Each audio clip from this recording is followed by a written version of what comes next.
What's up, YouTube? It's the Console Samurai with Chronos Gaming. And virtual reality looks like it's going to be the next major gimmick for video games. Maybe even the standard somewhere down in the future where all the games will evolve into a sort of virtual reality system. That may be the logical evolution of this. But for right now, it looks like just a major gimmick.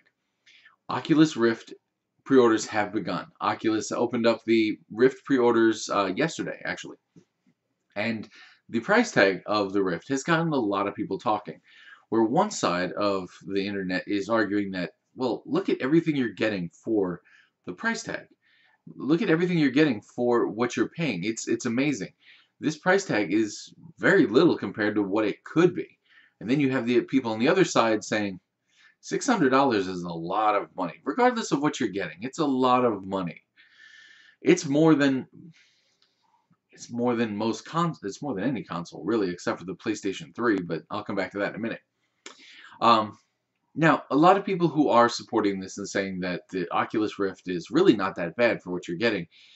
The Oculus Rift is targeted toward high-end gaming PC players. Players who really don't have much of a problem dropping a couple $100, $500, $1,000 on a single component. A good video card can cost you $1,000 easily. And this is the market that the Oculus Rift is targeting. So maybe they're not that far off by pricing it at $600. Maybe that is a perfectly fair price point for their target demographic. But at the end of the day, $600 is a lot of money, especially for something that doesn't play games on its own. The Oculus Rift requires a high-end PC to actually play it. It's really just a peripheral, and that is going to turn a lot of people off because $600 for a peripheral is a lot of money. That's a lot of money. And $600 is a lot of money for anything because when the PlayStation 3 came out, it had backwards compatibility to PlayStation 2 and PlayStation 1, but it didn't sell very well because $600 was a lot of money. Now, PlayStation brought it in, removed the backwards compatibility, and sold it again at a cheaper price. It did much better, and it recovered quite a bit. Not enough to beat Xbox 360 that generation, but it did actually recover quite a bit. So $600 does seem to be a lot of money in the gaming industry. Of course, that could just be the console industry, so it's kind of hard to tell.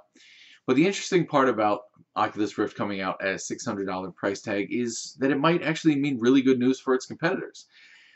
Rift's two big competitors are the Samsung Gear VR, which has already, I think, announced that their price is $299, which is half, actually. That's half the price of the Oculus Rift. And even though PlayStation didn't come up with a concrete number or really anything we could quote them on, they did say that the PlayStation VR, their virtual reality headset, would come out maybe at the price of, it could cost as much as a PlayStation 4. Well, the PlayStation 4 at its most expensive was only $400. So that puts it right at $200 less than the Oculus Rift. Now, the interesting part about the PlayStation VR is that there's a possibility it could work even better than the Oculus Rift.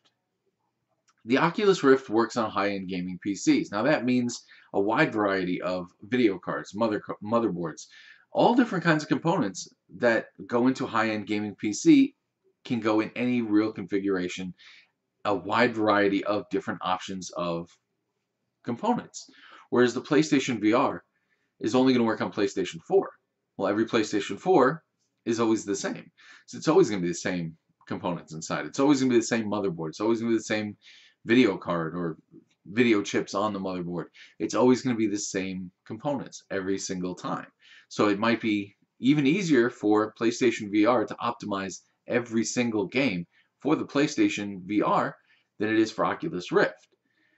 Now, the other side of that argument is that at $200 cheaper, PlayStation VR could be, well, it could have kind of a cheaper discount feel to it, more of a budget feel than the Oculus Rift.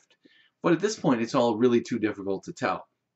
I'm actually going to do a blog post on this because there's a fair amount of other stuff to say that I don't want to make this video too long. But let me know what you think in the comments down below. What do you think of Oculus Rift being $600? Do you think that's a good price? Do you think that's a bad price? Let me know what you think in the comments down below. Once again, I'm the Console Samurai, and I'll see you around.